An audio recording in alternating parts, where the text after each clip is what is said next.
I was wiped out from surgery, barely dragging myself to the door of the bar's private room. Before I could even step inside, I caught Willow's voice. "I don't want to get married," she said. He looked so cool when he took that knife, for me back then, but now seeing that scar on his forehead makes me sick. The next second, I shoved the door open. "Then let's break up," I said. Willow was leaning casually on her junior's shoulder, totally unfazed. As I walked out, she sneered, "He'll be begging me to get back together within 3 days. Girls, give me some ideas on how to make George give up for good." But half a month later, she was the one blowing up my phone from different numbers. "George," she said, "are you done? This is so annoying." To her shock, a woman's voice answered, "He's in the shower. Do you need something?" Willow lost it, shouting, "Anna, I thought you were my best friend, and you're stealing my man?" Chapter 1. Pushed the door open with a loud thud, locking eyes with a startled Willow. "Did you mean what you just said?" Everyone in the room turned to stare, jaws practically on the floor. I knew them all. 4 of Willow's socialite girlfriends and 2 rich boys, notorious for their wild partying. The guy next to Willow was her former junior, Makoto. He flinched when he saw me. I knew him too. His mom was seriously ill, getting treatment at our hospital. His family was drowning in debt, his dad borrowing money left and right. Yet here he was, acting carefree with a bunch of rich kids. Willow glanced at me as I walked in, letting out a cold snort. She scooted closer to Makoto, completely chill. "George, didn't you always say you're too busy to spend time with me? Well, now I've found someone to keep me company." With that, she hooked her arm through Makoto's and rested her head on his shoulder. The sight stung, but I did my best to keep my cool. "We're about to get married. What is this supposed to mean?" A week ago, Makoto had given her a Hermes bag worth 50 grand. I was against her accepting it, promising I'd buy her a new one after my next paycheck. But she brushed me off, saying, "If you won't buy it and someone else will, who are you to tell me what to do? It's a gift. Why shouldn't I keep it?" Now Willow looked at me with disdain. "Marriage? Sure." She placed Makoto's hand on her thigh. "Since you heard everything, let's be clear. You need to get a scar removal surgery first. The scar might be shallow, but it's a real eyesore. Don't you think so when you look in the mirror?" My heart twisted painfully.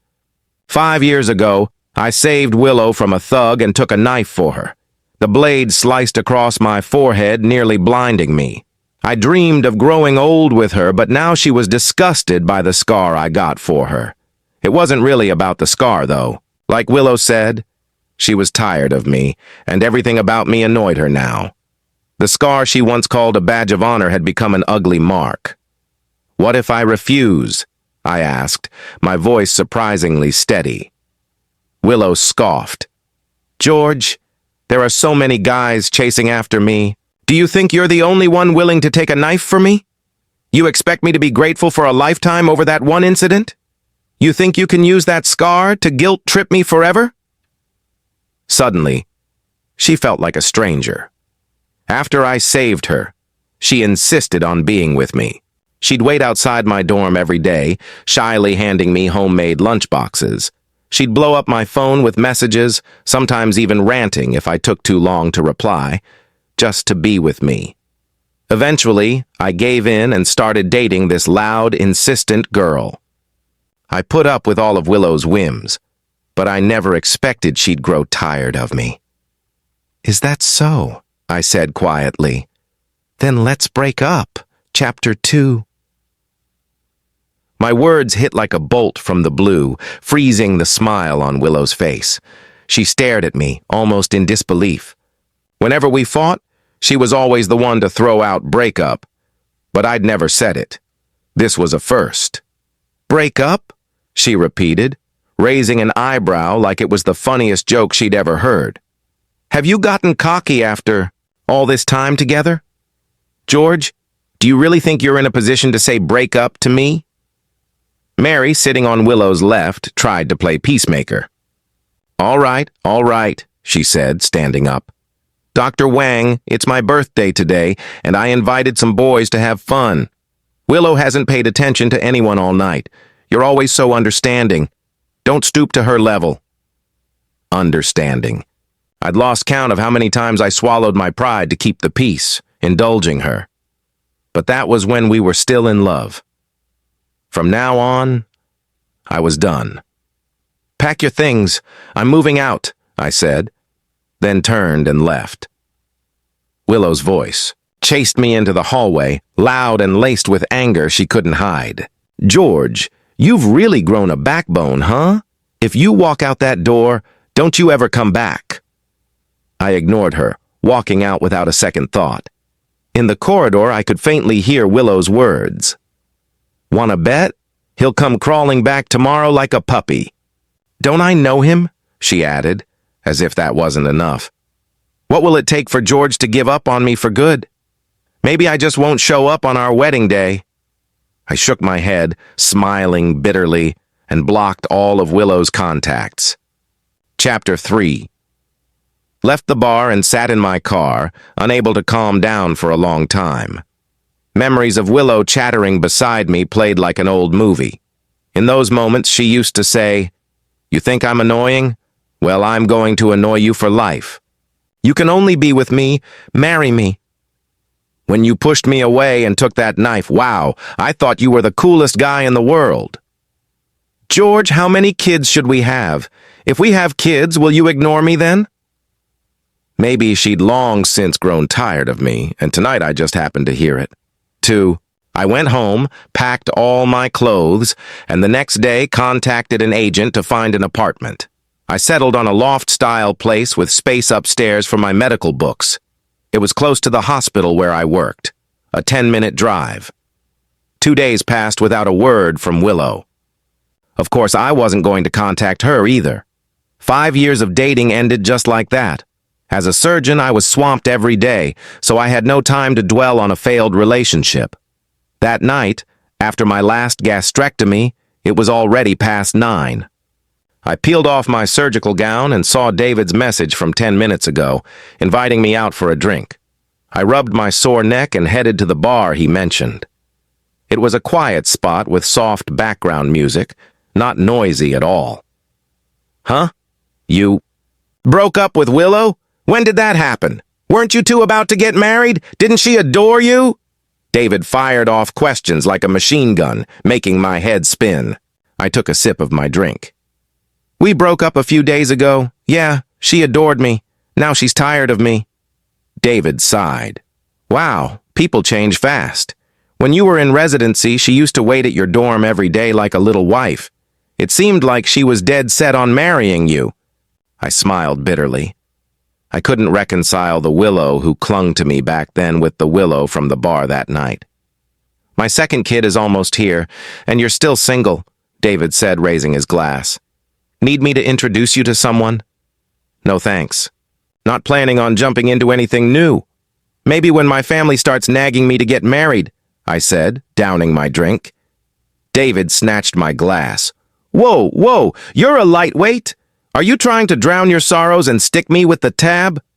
But the glass was already empty. David drove me home, and I was sober enough to walk straight and find the right building. But once in the elevator, my vision started blurring. I fumbled for my keys, my whole body feeling light, like it was on fire. The clink of the key against. The lock echoed loudly in the quiet hallway, but the door wouldn't open. "Willow, I'm back." "Open the door," I mumbled, banging on it. After a moment, the door swung open. A faint scent of orange blossoms drifted out.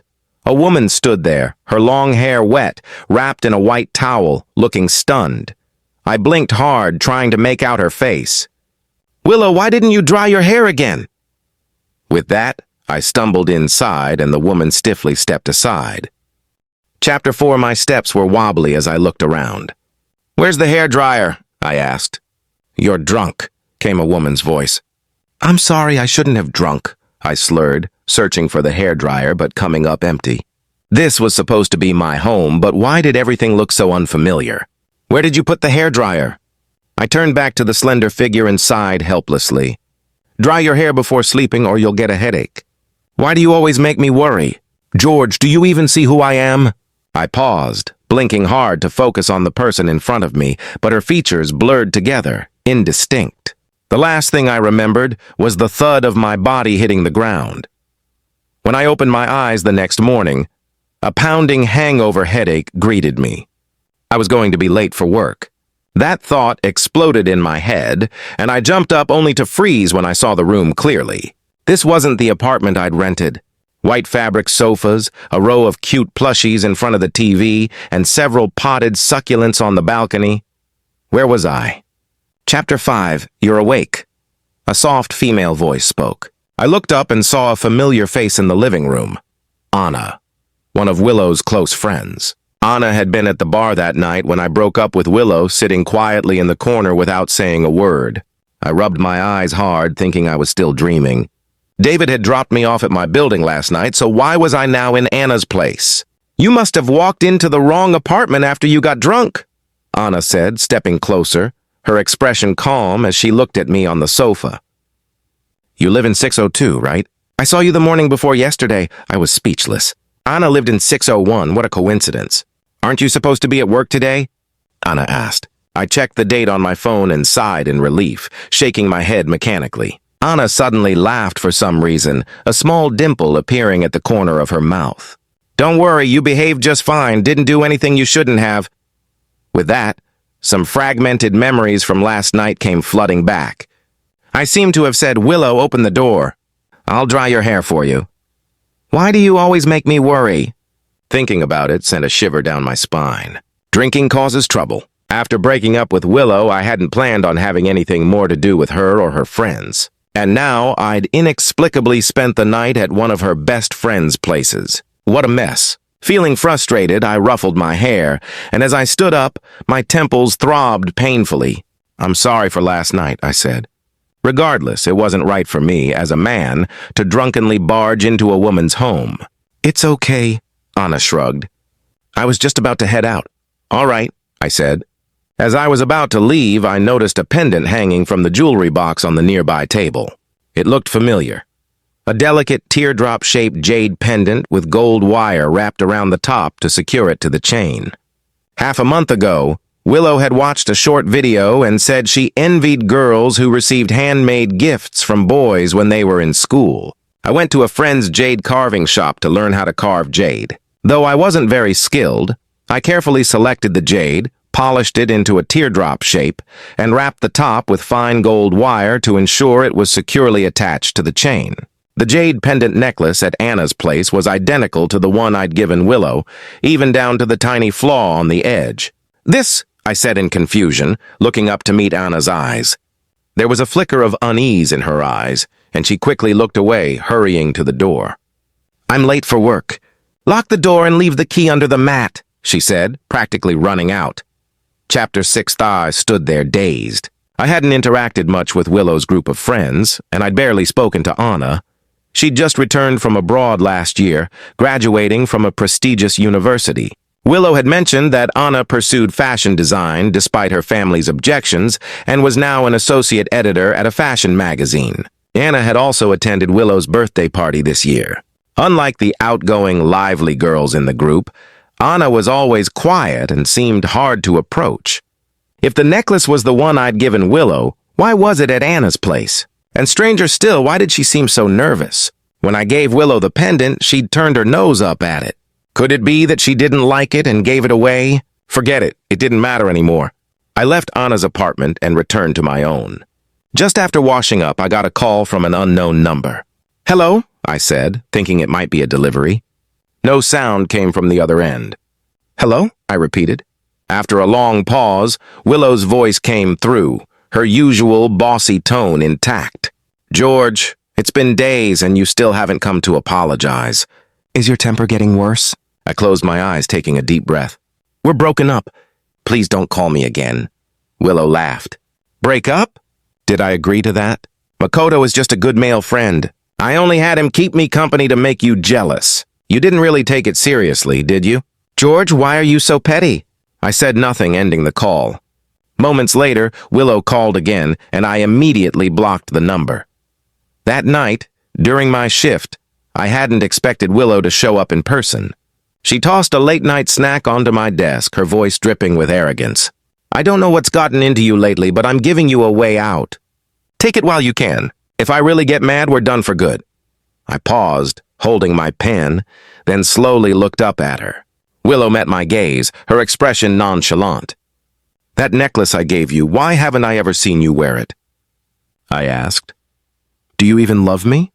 That ugly necklace, how could I wear it out in public? Willow seemed to think my question meant I wanted to reconcile, and she started acting coy again. She pointed at the scar on my forehead and said, I wasn't joking the other day. That scar on your forehead is ugly, really jarring. Get it removed, and then we can get married. I laughed coldly to myself. Get out, I snapped. Stop bothering me, okay? You don't want to get married, and I have no intention of marrying you. George, you're really pushing it, Willow shouted, kicking the leg of my chair in anger. Break up? Fine, but if you're a real man, don't come crawling back. She slammed the door and stormed off. Chapter 7 and my life slowly settled into a routine. For the next month, I was busy bouncing between home and the hospital, working on a paper for a medical journal. Patient number 32, Anna, please proceed to consultation room 4. When the patient walked in, I wondered if it was just someone with the same name, but it was really Anna. Since that night when I'd accidentally spent the night at her place, we'd occasionally run into each other in the elevator, but only exchanged nods. What seems to be the problem? I asked as usual.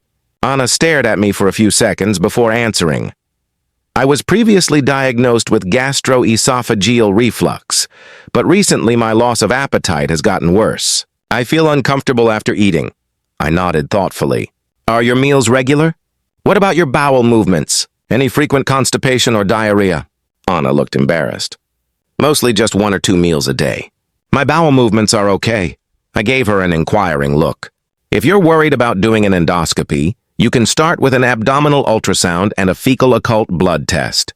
If you haven't eaten breakfast, you can get in line for the tests now. She nodded. All right. Anna stood up and took the prescription slip from my hand. When she reached the door, she suddenly said, Dr. Wang, this is the second time I've seen you in a white coat. Before I could react, she'd already closed the door. As the next patient entered, I didn't dwell too much on Anna's words.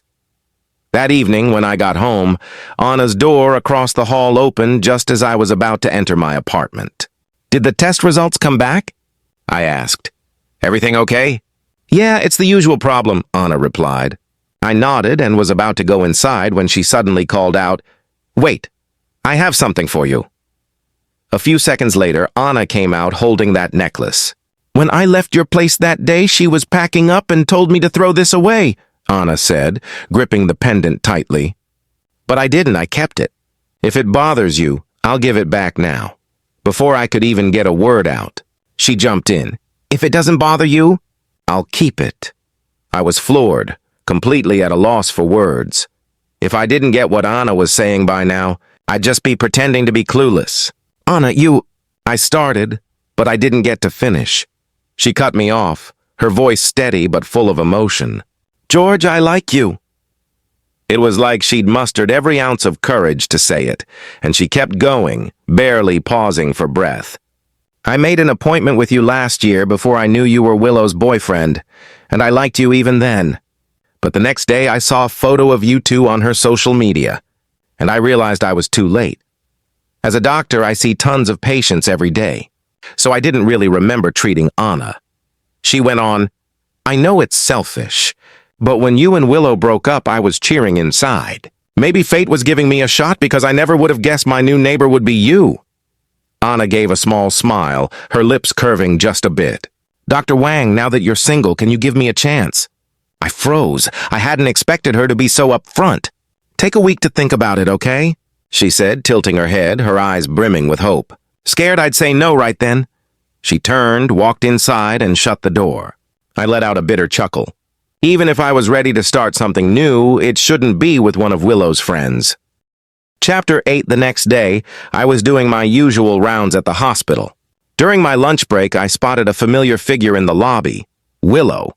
The guy next to her turned, and through the crowd, my eyes locked with hers. She looked startled for a second, then grabbed Makoto's arm, staring at me with this defiant look. I just glanced at her and stepped into the elevator, but something wild happened that evening. After going over some tough cases, I left the hospital and got this weird feeling two people were tailing me. The thought barely hit me when they sped up and caught up. A flash of light glinted in the dark, a knife. I was about to bolt when something slammed into the back of my knee. I stumbled and the two guys closed in fast. One of them shouted, "Damn it! You're that heartless doctor. My mother could have lived for years." He cursed, swinging his knife at me. I dodged just in time. He raised it again, but I kicked his knee, pinning him down. The other guy, though, grabbed a brick, ready to smash it on my head. Out of nowhere, a slender figure rushed in. She grabbed the guy's wrist, but he shoved her hard and her head slammed into the railing behind her. Chapter 9. "Anna!" I yelled. The chaos drew a crowd, and the two guys tried to run but got nabbed by security guards rushing over. I scooped Anna up and sprinted to the emergency department.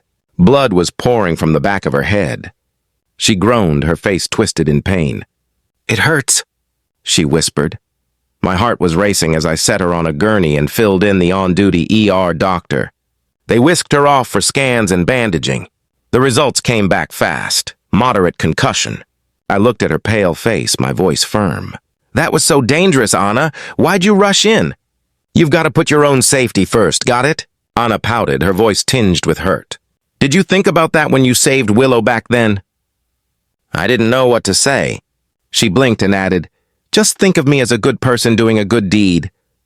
Then, half joking, she said, "Dr. Wang, don't feel so pressured. I'm not asking you to marry me, you know." Seeing her wrapped in bandages but still cracking jokes, I sighed, helpless. "I'm not that great, Anna. If you date me, you might end up disappointed." "You might—" She cut me off. "No, to me you're the best. You've got a kind heart. You're patient and gentle with your patients. You were thoughtful and patient with your ex, and you take relationships seriously, with principles. I've seen you feed the stray cats at the hospital. I saw how caring you were with Willow. I always envied her for meeting you first." My fingers clenched tight. I never thought the little things I did would mean so much to someone, remembered so deeply. The necklace Willow hated? Anna cherished it. I risked my life to save Willow once, and now here was a girl who put herself in danger to help me. I'd be lying if I said I wasn't touched. "Anna, let's be together," I heard myself say. I've always been straightforward about relationships. Anna had feelings for me, and I had no reason to keep her waiting. Her eyes lit up, sparkling. "Really?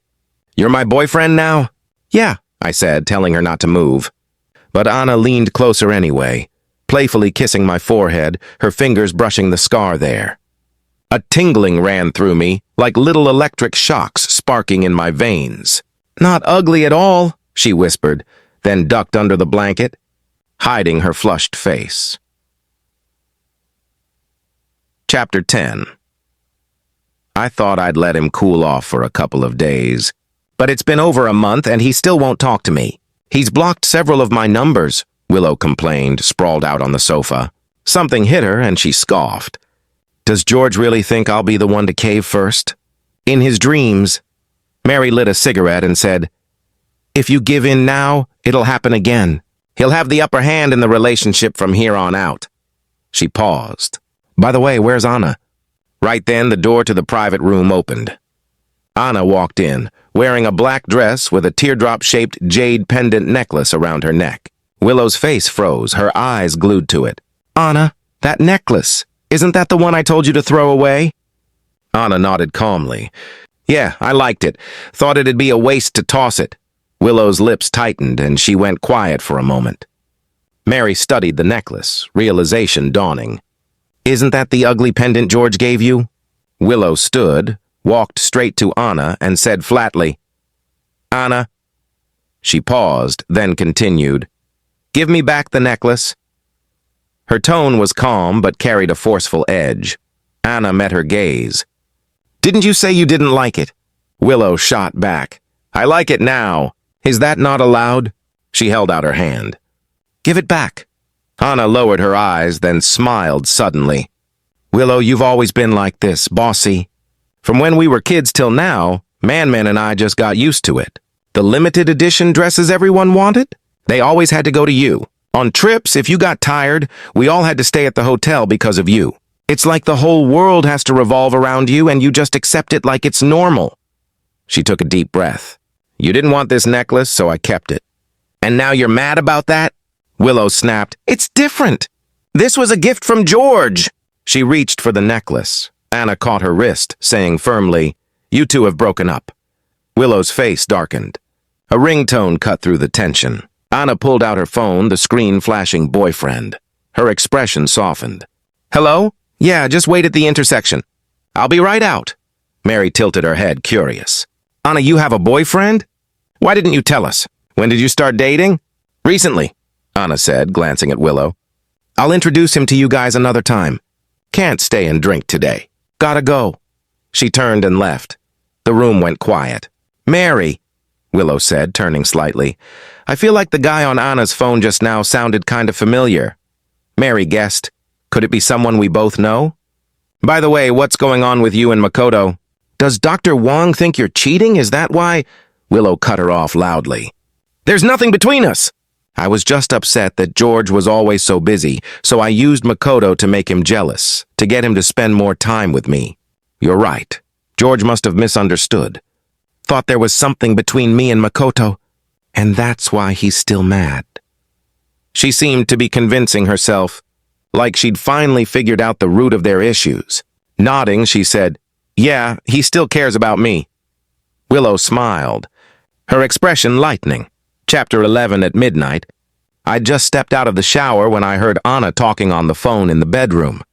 "George, how long are you going to ignore me?" "Makoto is just a friend. I was so angry and wanted to make you jealous, to get you to spend more time with me.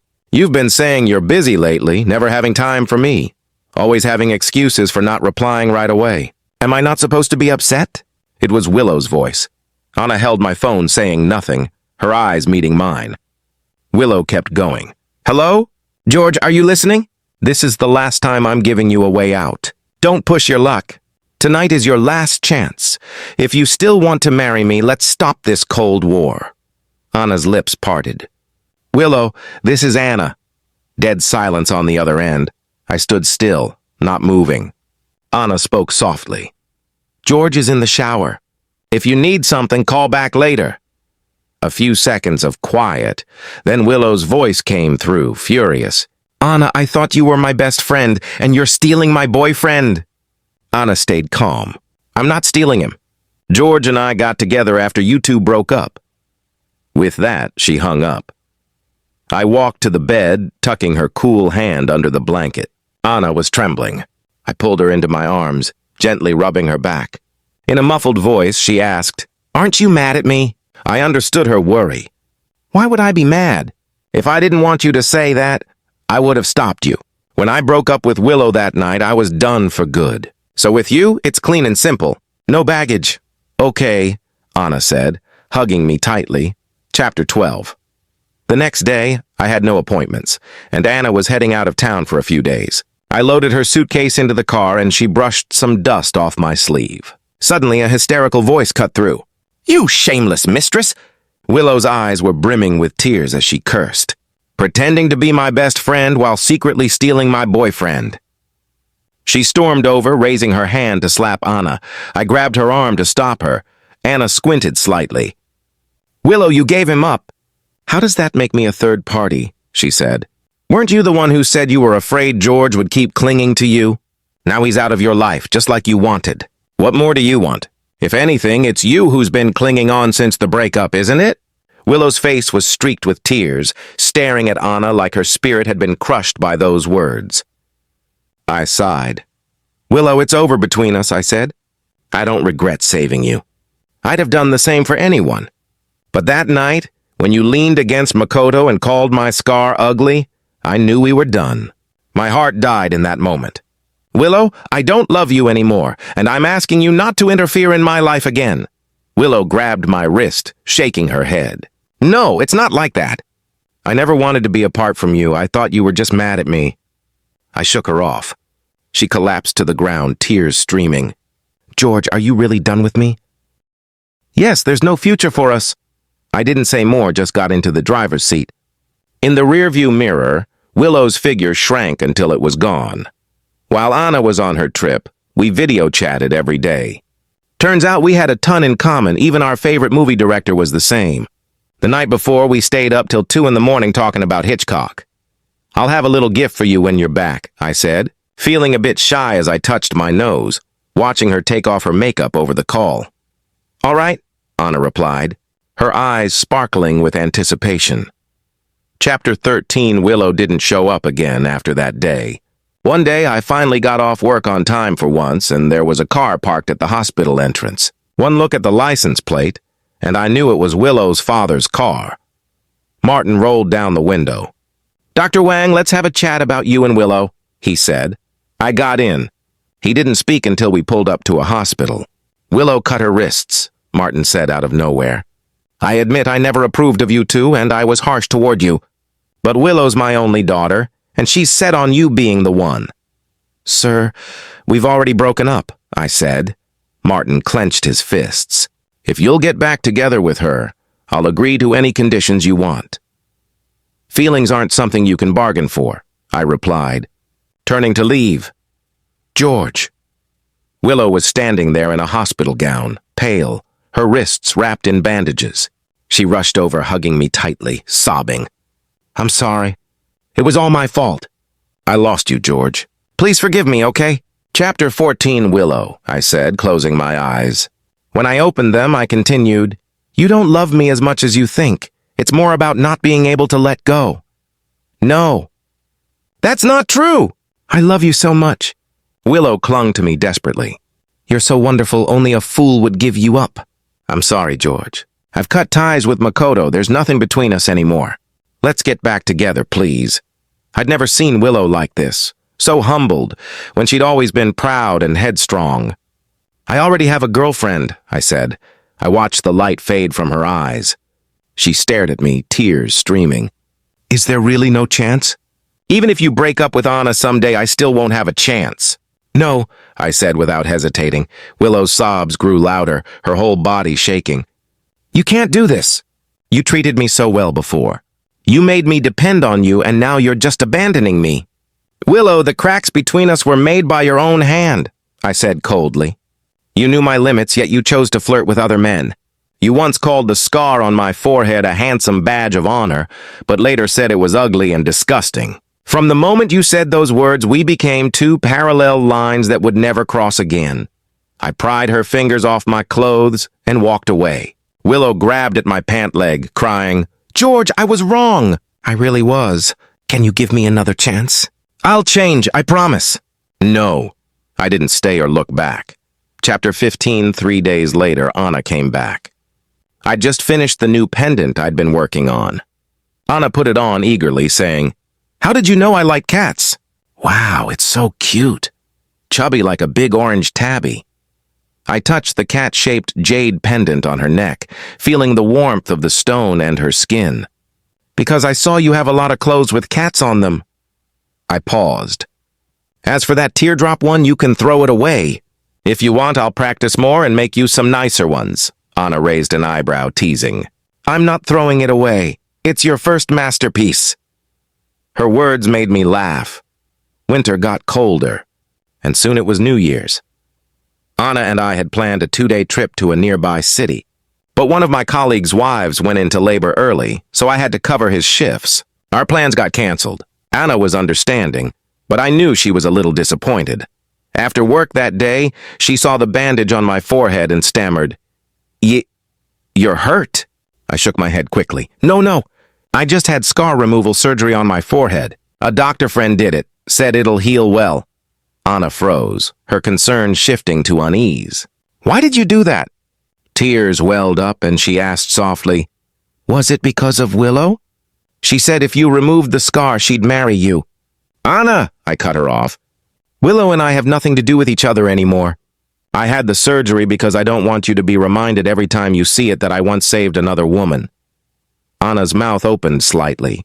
Then she broke into a smile through her tears. Chapter 16, 2 years later.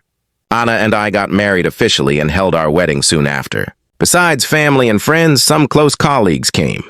I didn't expect Willow to show up. After 2 years, she was even thinner, drained of energy, with a faint smell of bitter medicine around her. "Congratulations," she said, smiling at me before downing her glass of wine. I nodded, not saying much. Right after the ceremony, hotel staff reported they'd called the police. A body had been found in the second-floor women's restroom. I saw the familiar clothing and face, and my heart sank. It was Willow. She'd taken her own life. Later, I got a letter from Martin with just a few lines. "I'm sorry. I know as a doctor you despise those who treat life lightly. But if I can't be your bride, how else could I make sure you'd remember me for the rest of your life? George, in the next life, let me be the one to spend my life with you, okay?"